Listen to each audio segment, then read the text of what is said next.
Good afternoon, if you're listening in the afternoon. As you might have heard me say a few minutes ago, every story has a turning point, and we have no idea right now what kind of story we're in and whether this being the dismissal of FBI Director James Comey, represents a turning point. We can look back to other stories that were like it and assess what the turning points were. But in any case, it seemed wrong. We had a different plan for today. It seemed wrong to go ahead with that plan because it does seem at least possible that we are witnessing some fairly significant turning point in the story of Donald Trump. A lot of other things have gone on during the last 24 to 36 hours. Other things are rising to the front of the storyline, including the revelation by both the New York Times and the Washington Post in the last few hours that James Comey had gone to Rod Rosenstein, the man who would ultimately draft the letter firing him, but had recently gone to that man, the Deputy Attorney General,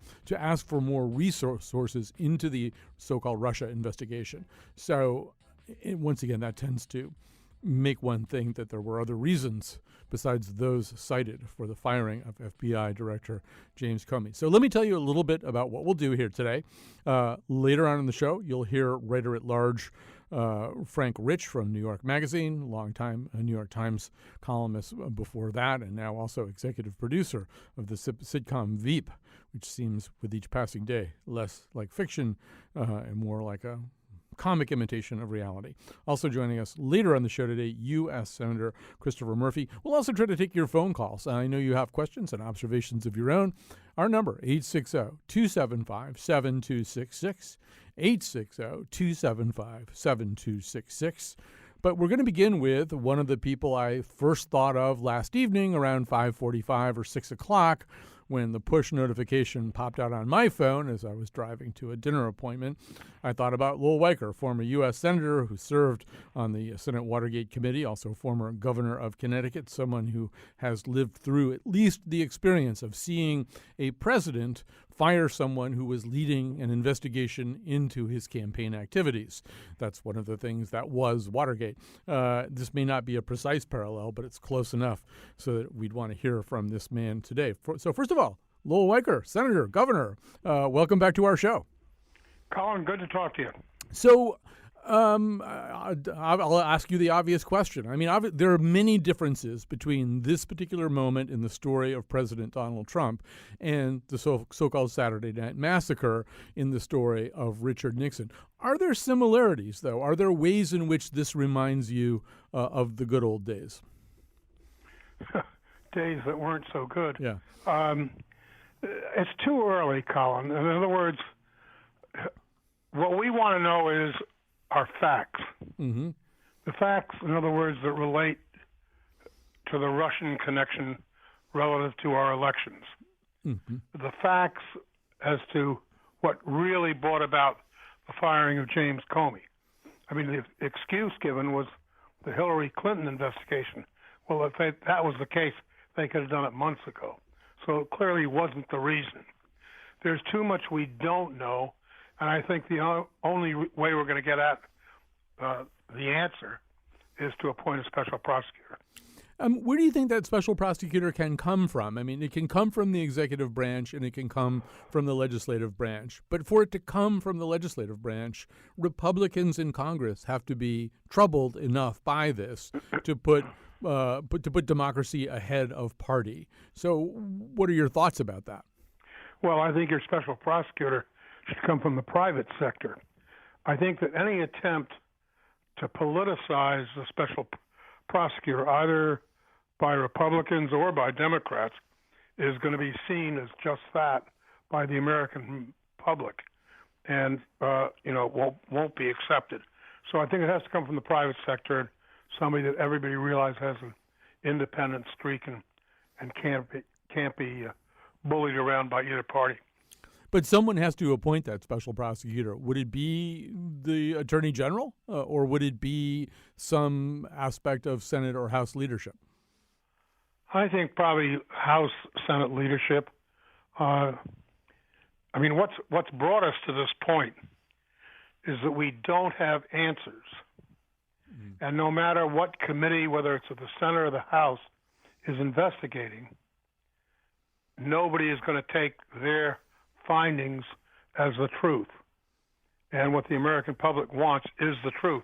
When we started out in Watergate, nobody in the public thought the president was, quote, guilty. Mm-hmm. Nobody. Presidents didn't do bad things. And it took a long time before that public opinion turned around and went against Nixon.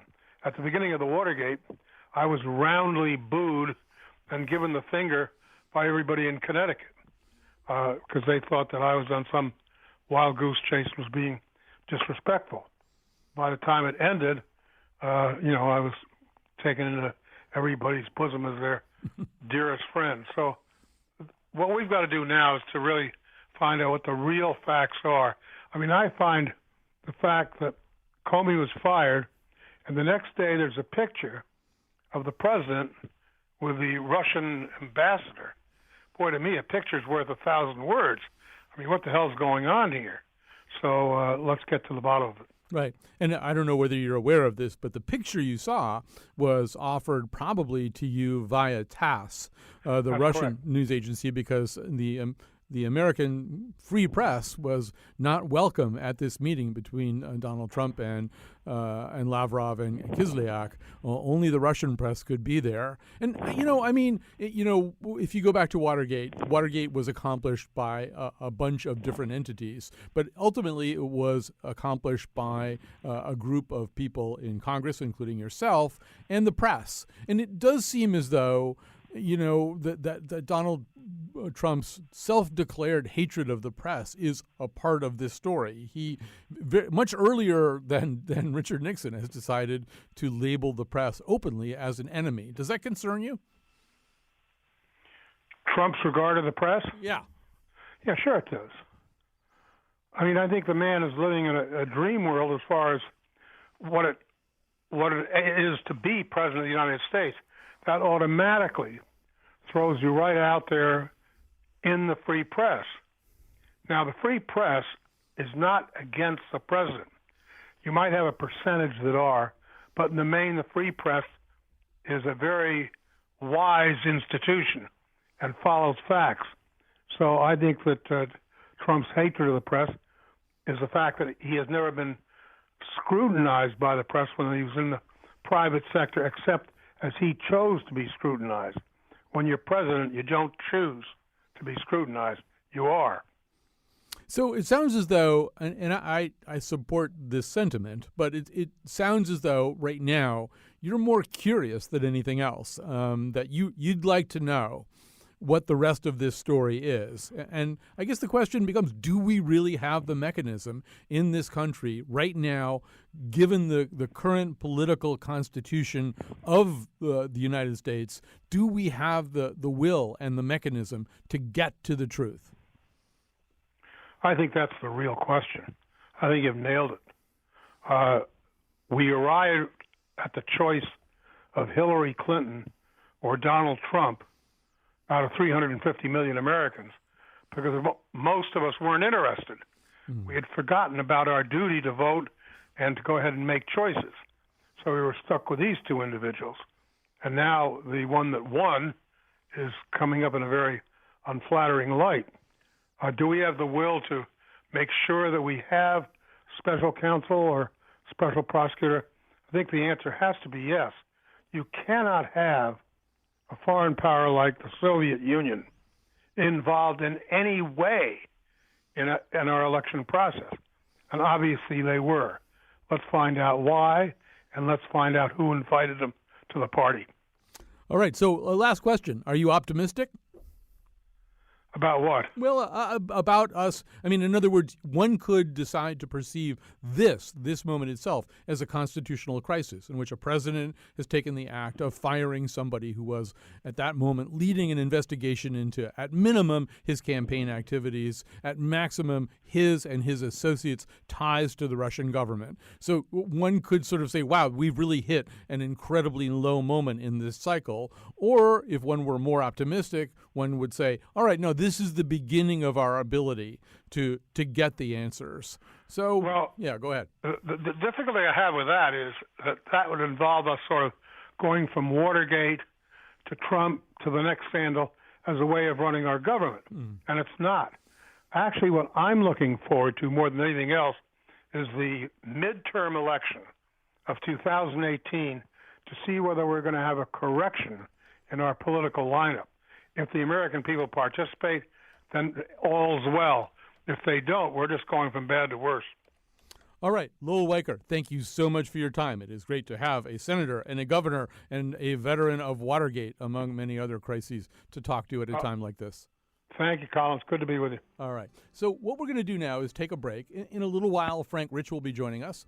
But I also want to leave some time here and there for your phone calls. If there's things you want to ask, things you want to say, call 860-275-7266, 860-275-7266. Otherwise, I'll also use a little bit of the free time to bring you up to date on anything that's happened or surfaced in the last few, I don't know, minutes. For the FBI logo.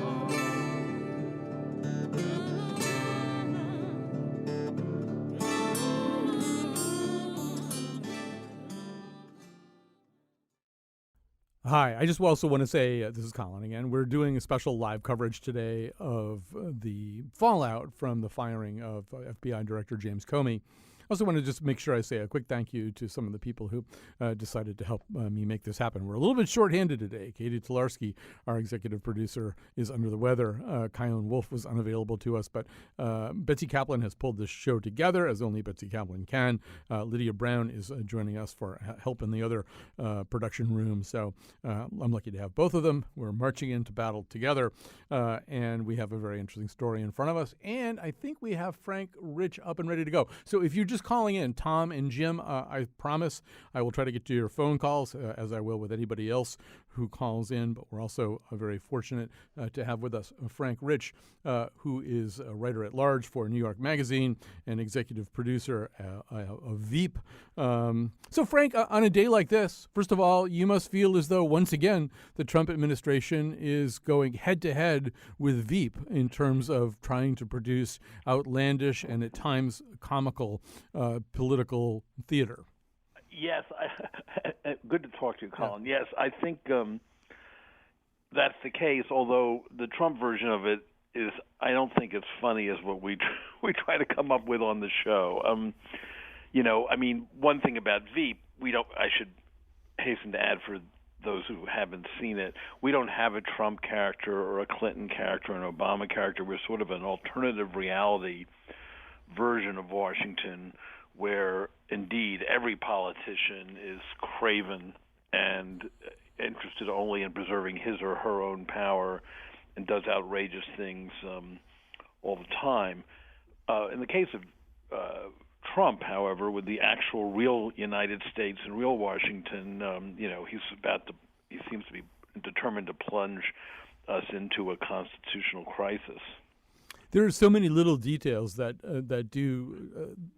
they just verge so much into the bizarre. So, as we know today, there was the meeting between President Trump and Kislyak and Lavrov from the Russian government. We know that the American quote-unquote free press was not welcome at that meeting, but the Russian press was. Unbelievable. Yeah. But just also, and I want you to say something about that, but as a little button on that, and I think this is from Vox's coverage. I can't remember whose coverage I'm reading right now. It says, after the Lavrov session had concluded, members of the U.S. media were allowed into the Oval Office, where they found the president sitting with Henry Kissinger. The meeting hadn't been listed on the president's official schedule. Trump said he and Kissinger had met to talk, quote, about Russia and various other matters, unquote, according to the Pool report. Well, here's the thing. I heard that. So here's the thing. One of my points about Trump is that he's completely incompetent in everything he does, including this sort of gangsterism that's going on now.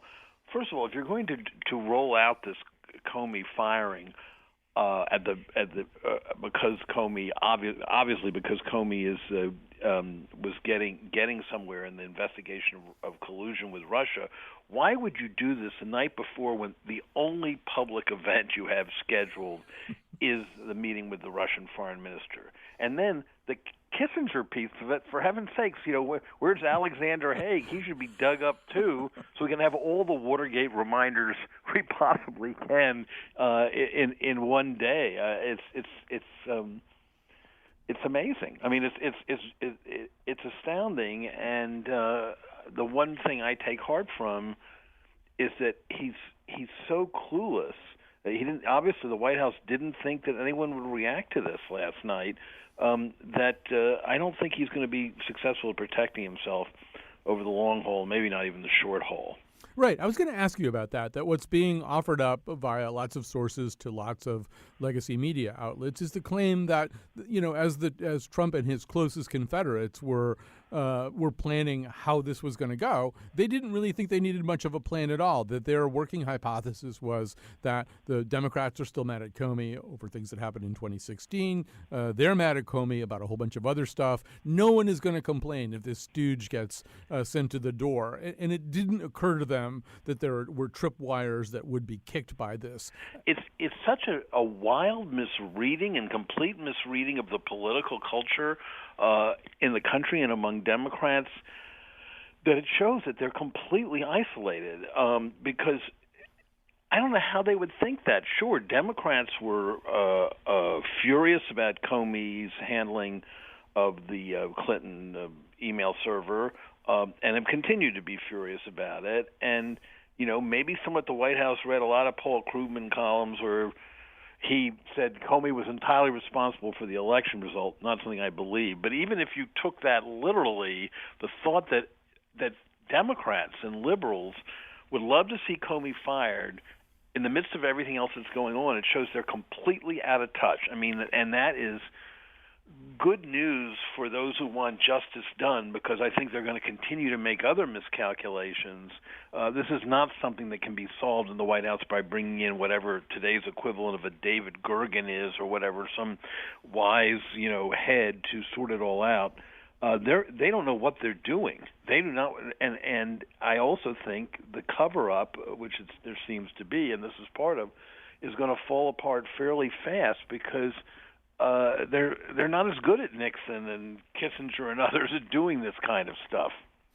One of the concepts, one of the tropes that we all keep using, and I'm less and less confident about it, is the term distraction. That maybe, it's you should pardon this particular image, but the distractions are becoming like those Russian nesting dolls. That I don't know, something is a distraction from the healthcare plan, but that's a distraction from the Kushner family's activities in China, and this is a distraction from the last thing. I mean, not everything can be a distraction, right?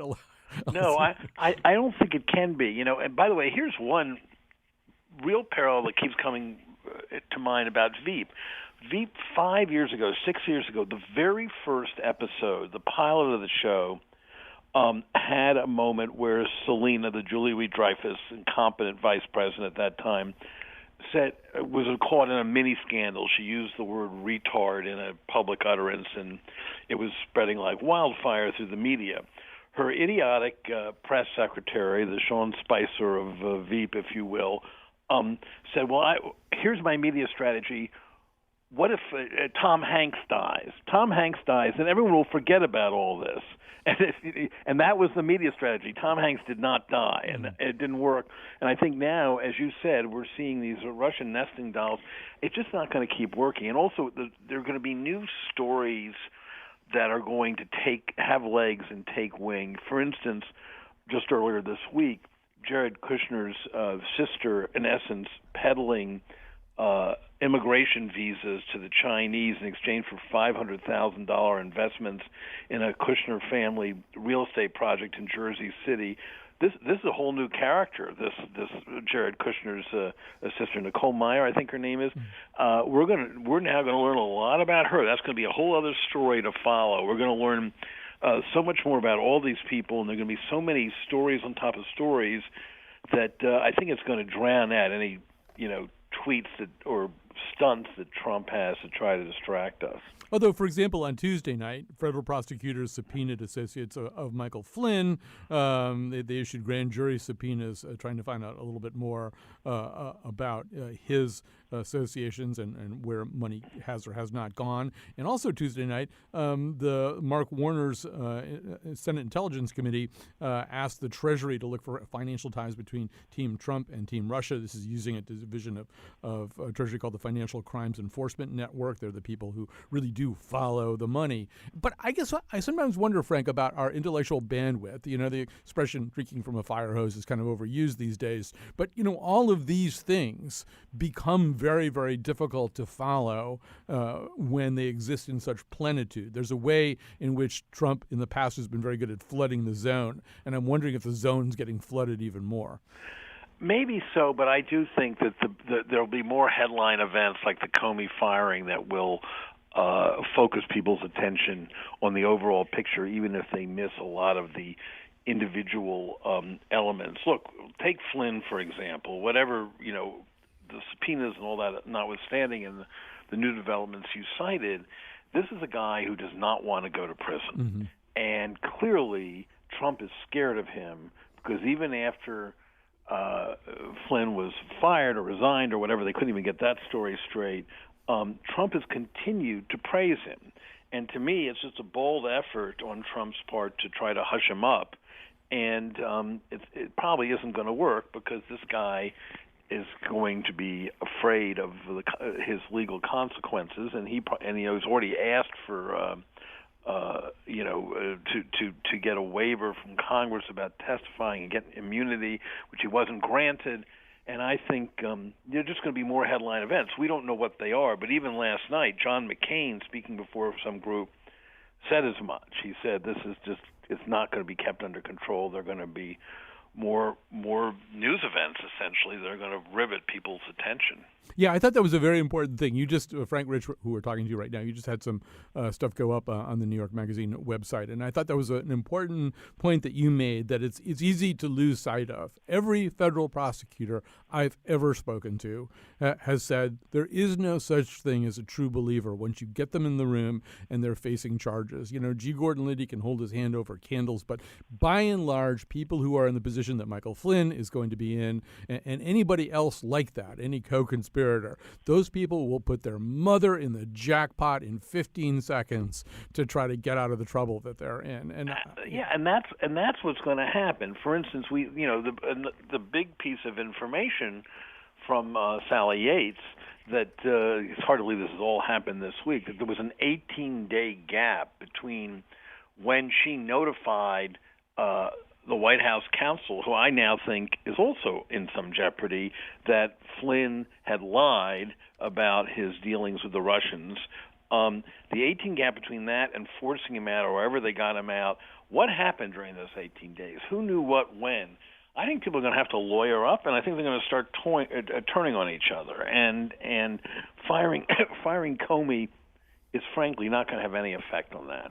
Right. I did think that our own extremely exciting U.S. Senator Richard Blumenthal made a pretty good point during the Sally Yates testimony, which was that, you know, what happened at the end of those 18 days is that the whole thing became public. And he said, had that not happened, chances are Michael Flynn would still be in his job. There was no particular reason that Trump had to get him out of there. In fact, Trump, I think, said at one point the only problem he ever had with Flynn was lying to Mike Pence. He didn't care about any of this other stuff. Exactly. And by the way, it shows how Trump is floundering here to go on a Twitter tirade about your distinguished Senator Mr. Blumenthal. I mean, this is the kind of nonsense that he's thinking is going to make a difference in the public perception of what he's doing. And there's one other factor too, Colin, I would throw into this, which is nothing is going to get done in Washington. Even before this happened, the idea that there would now really magically be a new Senate Trump care bill that would replace the House one and somehow get through Congress and onto his desk, that wasn't going to happen anyway. Now it's really not going to happen. Tax legislation that Trump wanted and his party wants, or at least his donors want, is going to be stalled and derailed. There's going to be angry town hall meetings for incumbent Republicans facing re-election in 2018. Everything's going to come to a halt, and ultimately, even I think some Trump voters who don't care about the Russian stuff or think it's great, for all I know, think Putin's great as he does, stuff is not going to get done, and they're going to get angry for other reasons. And Trump has nothing to show for his presidency except essentially executive orders, many of which, the most important ones, have been blown up either by the courts or by Congress anyway. So, Frank Rich, we're going to let you go because we know that you have a very busy life these days, both in the nonfiction and fiction universe. But I want to thank you very much for checking in with us today. I will offer you as one quick parting gift, yes, as they say on game shows, but in Politico's TikTok about this thing, which is a very good read. At one point, they describe President Trump as becoming enraged anytime he sees anything about the Russian probe on television. And it says he would sometimes scream at television clips about the probe, one advisor said. So, well, I guess someone's going to have to tell him that actually that's not happening within the television screen.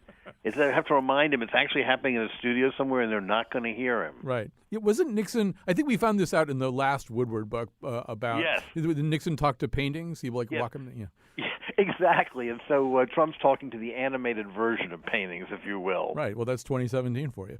All right. Thanks, Frank Rich. Great Thanks very much. By the way, this past weekend's episode of Veep was maybe the funniest episode ever. Oh, thank you. So that's wonderful. We were screaming. All right. We're going to take. Oh no, we're not going to take a break. We're going to take phone calls. Right. That's what we're going to do. You can tell we're working with a little less of a script here than usual. Anyway, great to talk to Frank Rich. We will take your phone calls now, 860-275-7266. Still to come is U.S. Senator Chris Murphy, who has been a loud and forceful voice about this subject as well. Let's talk to Leah in New London. Hi, Leah. You're on the air. Hi, Colin. I enjoy your show. Well, thank you. I was wondering, like someone said, you can't serve both the good of the country and mammon. Mm-hmm. And I'm just wondering if Trump is kind of deliberately self-sabotaging himself to kind of resign as a martyr, but keep his empire intact, so he can keep some respect and not have everything unravel.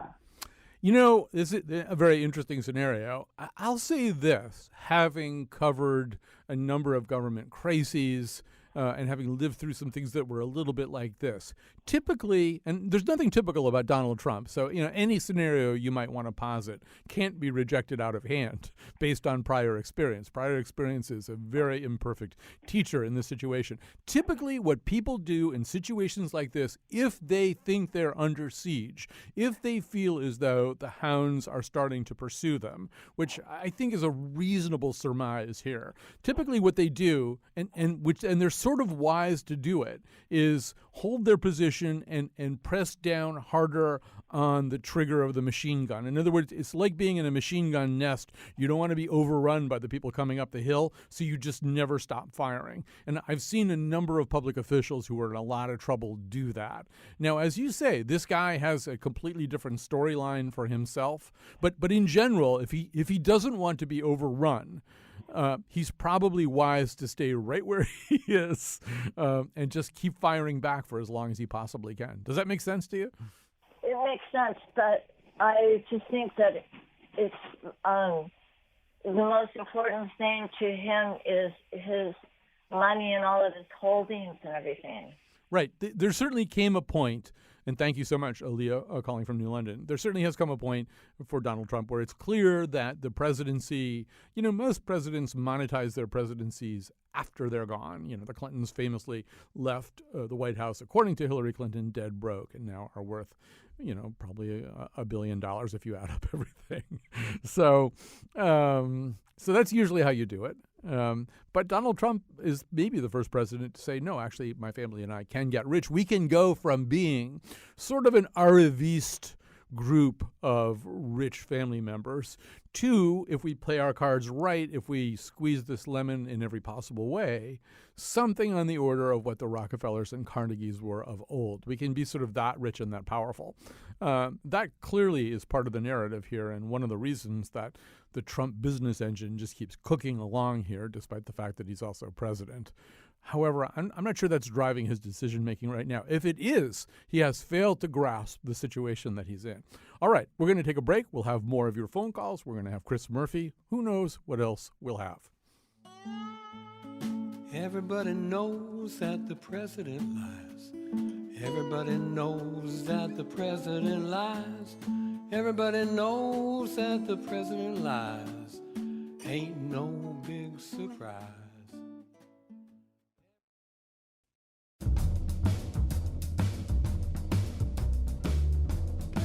Today's show was produced by Betsy Kaplan and me, Kyone Wolf. The part of Bill Curry was played by Elliot Richardson. On tomorrow's show, we're going to find out whether or not we are all irretrievably doomed. Good times.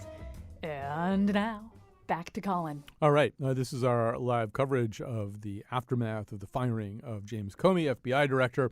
We're going to have Chris Murphy on here in just a second or two while we're getting ready for that. Let me quickly try to take a few of your phone calls, those of you who've been waiting. Hi, Tom. Tom from West Hartford. Hi, how are you? Good.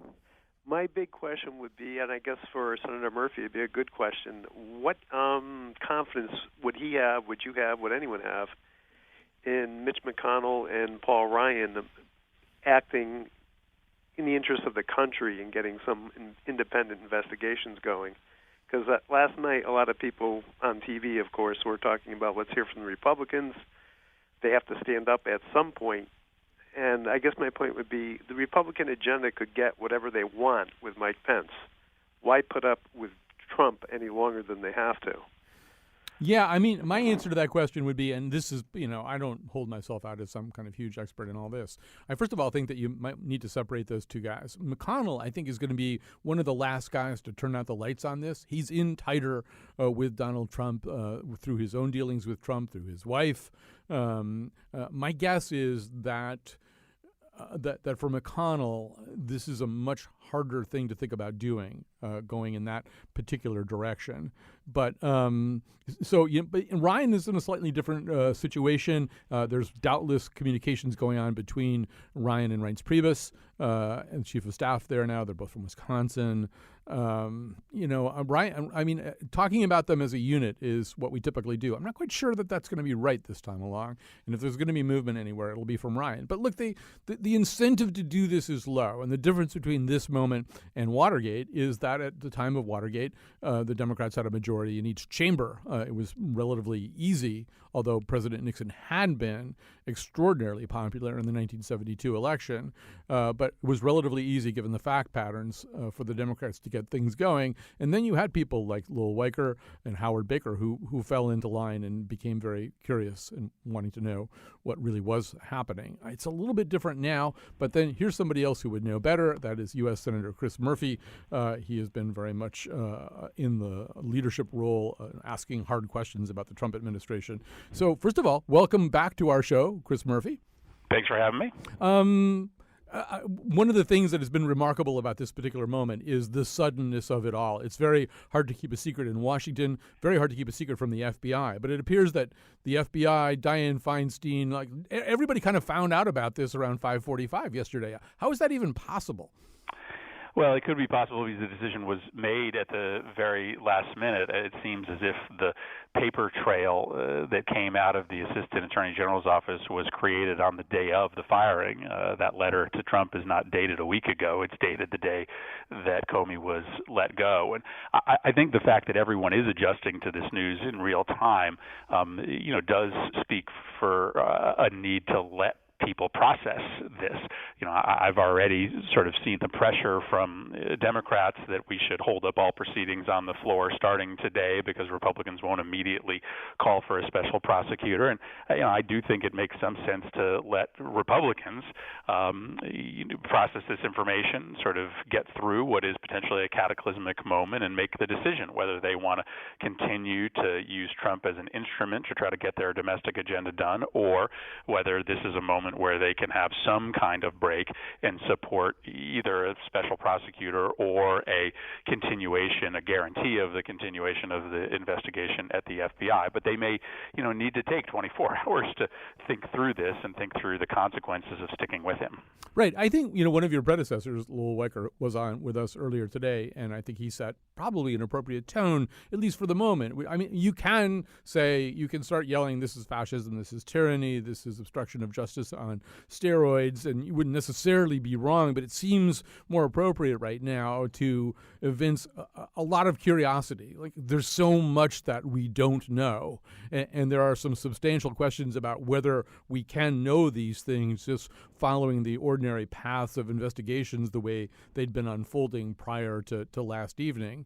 But then the question becomes, does the mechanism exist for us to know more through some kind of independent prosecutor? What's your sense of, as you take the temperature of Washington right now, what's your sense of whether that's going to happen? Well, I think there's two questions. Is there political will to support a process that could get to the truth? And two, can that process actually get to the truth? There may not be a definitive tape or a transcript of a conversation in which we get to the bottom of this question of whether Trump himself had knowledge or was involved in political collusion with the Russians. So even if we had an exhaustive process, it's possible that you might not ever get to the underlying set of facts. But the first question is the more important one now, is there the political will to get there? The Senate investigation happening through the Intelligence Committee is an imperfect one because that is a committee not designed to do investigations. It's really an oversight committee. And so they are trying, but they have only a handful of staff.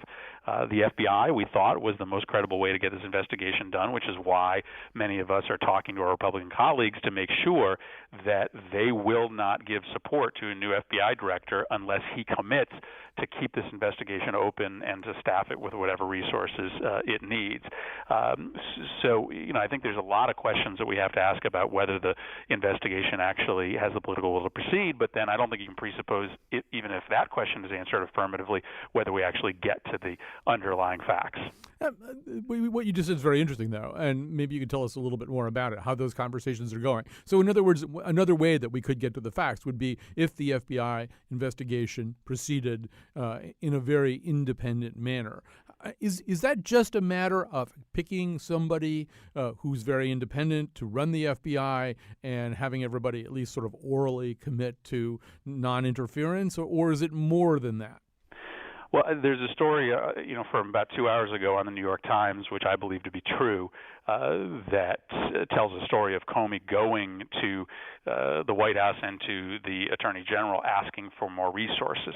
Remember, Comey is not and was not an independent operator. The FBI director still works with and alongside prosecutors. You can't conduct an effective investigation if you don't have prosecutors who are working with you at the Department of Justice. So even if the FBI director commits to move forward with the existing investigation, if he doesn't have prosecutors who are ultimately signaling that they're willing to bring charges against people like Carter Page or Michael Flynn, who might ultimately turn and tell the truth, the FBI is maybe not impotent, but is certainly hamstrung. So yet the reason why a lot of us are ultimately calling for this special prosecutor is because it seems as if the high levels of the Department of Justice are not committed to this investigation, even if the FBI is. So you've got to have a marriage there of intention, which doesn't seem to exist.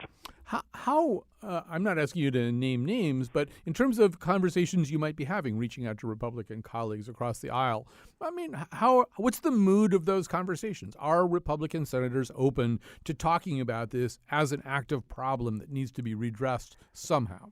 Yeah, I think the reason why I'm recommending some degree of restraint here, at least over the next 24 hours, is because in my conversations with the Republicans, they're grappling with this in real time. I mean, this shocked them as much as it shocked Democrats or anybody who read about it in the newspapers. So they are asking these questions as we speak of the Trump administration, of their friends in the administration, to try to figure out what the real story is here. And frankly, they may get some information that's not available to Democrats. We'll be interested to hear it. But yeah, I think, by and large, Republicans do understand the seriousness of this moment.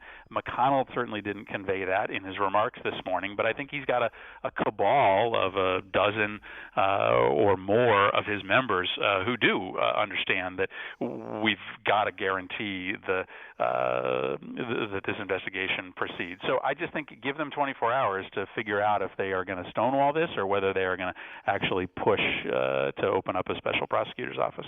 I mean, the other thing, I'll just ask you one last question. I know you have a busy day ahead of you. We're talking to U.S. Senator Christopher Murphy. I mean, the other question that we have, and I guess there's no way to answer it, is this isn't an isolated example or an isolated incident. This comes close on the heels of the testimony of Sally Yates, the former acting attorney general, who was also fired. We know that General Michael Flynn is in kind of a vice right now of investigations. And one of the questions I think a lot of Americans have is, was the firing of James Comey an isolated incident, or is this going to be the Trump administration's response anytime it feels squeezed by anything, is to simply get rid of the closest representative of that problem? I know there's no way to answer that question, but it's got to be one that you and your fellow senators are wondering about. Yeah, listen, this certainly looks like a pattern of obstruction of justice, and we definitely have to ask some more questions here to be sure of that.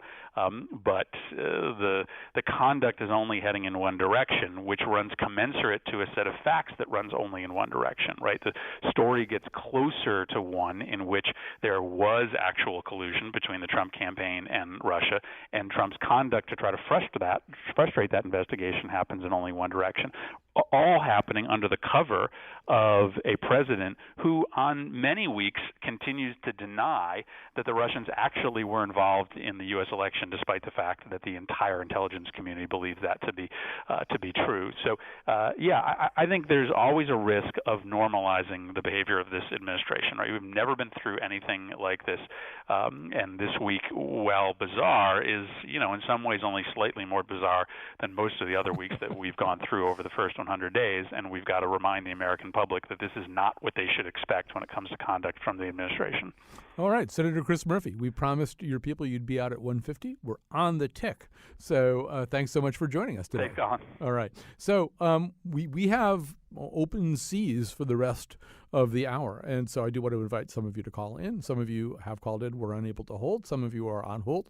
I'll get to you right now. The number is 860-275-7266. Maybe there's something you specifically want to know, or you have a working hypothesis that hasn't been mentioned, or some aspect of this that we haven't dealt with. I'm going to go to Peter and Sean in just a second. I just want to say an extra thank you today to Betsy Kaplan and Lydia Brown. As I said earlier, we're kind of shorthanded today. Katie Tolarski, who's our executive producer and the kind of person who might ordinarily pull something like this together for us, is really under the weather. We made her go home. Kion Wolf, our technical producer, is unavailable to us today as well. So some stalwart people who I'm very happy to go into battle with stepped up. Betsy Kaplan and Lydia Brown, thank you. All right, let's go to the phones here. 860-275-7266. Here's Peter in Stamford. Hi, Peter. Yeah, hi. This is a historic day for NPR. All you need is Chris Dodd and Lieberman, and you get every senator from Connecticut since Watergate. So my question is, the core supporters, the Duck Dynasty guys, all across the nation, are the core supporters for Trump, and they're also the core supporters of the Republicans in these gerrymandered districts all across the country. Fortunately, Connecticut doesn't have any gerrymandered districts, but we're too small of a state. But what is it going to take for these, Duck Dynasty guys or these grandkids that their grandfathers worked in the factories in Ohio and Michigan, and they're the core supporters for the congressmen that are in these weird districts as well. What's it going to take for them for Trump to lose them? Yeah, I think it takes much more than this. And I certainly, just even taking a few calls today on the Wheelhouse and just dealing with people on social media, have heard from some of those people. And I mean, one of the things that I think one thing that we can say, how can I put this so it's it's judicious. I think one hypothesis that very closely matches observable reality is that what happened here, and it's certainly been reported via anonymous sources, is that Donald Trump instructed Jeff Sessions and Rod Rosenstein ultimately to write a letter that fires James Comey without mentioning the Russia investigation. Now, in the case of Sessions, it would be important to do it that way because he's not allowed to have anything to do, at least theoretically, with the Russia investigation. But, so here's this letter. This letter ultimately damns James Comey for all of the things that Donald Trump formally praised him for doing. But it's just palatable enough. Like, if it existed all by itself in a vacuum, it was the only thing you knew, and you read this letter, you'd think, oh, yes, the person that Rod Rosenstein is describing has to go. And everything that Rod Rosenstein says is absolutely 100% true. Now, in context, obviously, we know it doesn't make any sense. If this was a problem, they would have gotten rid of Comey a long time ago. But for people who want to believe in Donald Trump, you give them enough so they can say, oh, no, well, the people who are objecting to this now are hypocrites. The people who are objecting to this right now are the people who never liked James Comey at all because of his handling of Hillary Clinton's candidacy. And I think, with your true blue followers or your true red followers, that's what you do, Peter, right? You give them enough so that they can walk into a diner and offer a palatable explanation of how they feel. Yes, and some people will never, be swayed. With this, just divided nation, you're going to have. But I think if 80% was the figure of Republicans that supported him a couple weeks ago, we'll see if that number, the Republican support, trickles down to 75, 70, or 65%. Well, those are important numbers to watch because they will, not that a person like Mitch McConnell is completely responsive to that kind of barometer, but he's not indifferent to it either. Oops, I just went to Christy. I think she's not there. All right, we'll go to Ray in West Haven. Hi, Ray, you're on the air. Oh, you know what? He's got the radio on. Ray, turn your radio off and I'll come back to you. I'll go to Sean in Madison. Hi, Sean, you're on the air. Hey, Colin, how you doing? Good. Thanks for taking the call. Yeah, so just a couple of things have been brought up during the conversation today, but I mean, it seems like, firing Comey, it seems that he was one instrumental perhaps in even getting Trump into office. So there's a little irony there in the fact that he was actually dismissed when, he dropped that bombshell about the Clinton computer and all that stuff about 11 days before the voting. So there's that aspect, but, also, and you addressed it before with Senator Murphy, but in terms of what a smoking gun looks like, I mean, what are they really looking for? I mean, are they looking for something embedded in a server somewhere or like a hard drive? And I mean, if so, it seems like something like that would be relatively easy to find, or with all the investigative IT muscle that the White House and the entire government must have, it seems like they would be able to come up with something sooner. And then I can't help but think about his wives and things like that in terms of Russia. And is it that dark that it goes into the family? I don't really know. But it just seems like it's taking people a long time to come up with an answer to what his involvement really was with Russia. He talked about all the countries that he worked with. I worked with China all the time. I worked with Russia all the time. He worked with everybody but Mexico, it seemed like. So, I just wonder what his involvement has been with Russia and or familial ties to Russia. I'm not sure. Yeah, I mean, there are things that we know. As Donald Rumsfeld would say, there are known knowns and known unknowns and unknown unknowns. The unknown unknowns are probably the smoking guns, and it would be probably irresponsible to speculate about what they are. All right, so let me just grab one last call here from Brian in Wallingford, and then we're going to have to say goodbye. Hi, Brian. You're on the air. Yeah, hi, Colin. Listen, I've been a long-time listener. I've been living in Connecticut 30 years, but I grew up on Long Island. I actually was born in Queens, not far from where President Trump was born. And President Trump always reminded one of these guys at the end of the bar that was bragging and making a big show of everything. But, all the actions, and this latest action, I think, illustrates it the most, that he has something to hide. I mean, there's no question about it. And my daughter's a social studies teacher, and I talked to her. I said, well, look up Saturday Night Massacre. It's the same thing. If the timing, everything else, the whole smell test, means that he is something that Comey was digging into. Comey was an idiot. Right. So I'm going to have to stop you there just because we're flat out of time, Ryan. Thanks for your call. But yeah, it does resemble Watergate in the sense that at a certain point, Richard Nixon realized that Archibald Cox was after more than just things like slush funds and hush money related to the break-in. Archibald Cox was going to explore everything about Richard Nixon and go into his personal finances and how money got into Richard Nixon's own private house and stuff like that. That's when he decided Archibald Cox had to go. I'm guessing James Comey had to go because he was venturing into areas President Trump is not interested in having ventured into. We have to stop right now. Thanks again to Betsy and Lydia. You guys are the best. We'll be back tomorrow with another really upsetting show.